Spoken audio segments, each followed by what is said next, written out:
حسین تھے، آپ نے سیدنا حسن، سیدنا حسین، سیدہ فاطمہ اور علی کو اپنی چادر میں لے کے کہا یہ میرے آل بیت ہیں۔ آپ کی ازواج کے متعلق قرآن میں اللہ نے انہیں اہل بیت کہا، نبی کریم نے ان چاروں کو اپنی چادر کے نیچے لے کے کہا یہ میرے آل بیت ہیں۔ جو نبی کریم کے گھر والے ہیں ان کی عزت، یہی سب سے بڑی بات ہے کہ ان کا خون کا تعلق رسول اللہ سے تھا۔ نبی کریم اپنے ان دونوں بیٹوں کو اپنی گود میں بٹھا کے سیدنا حسن، سیدنا حسین رضی اللہ تعالی عنہ پاک کو کہتے یہ میرے پھول ہیں،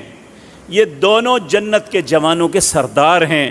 اگر جوانوں اپنے آپ کو جنت میں ان کی سرداری میں لے جانا چاہتے ہو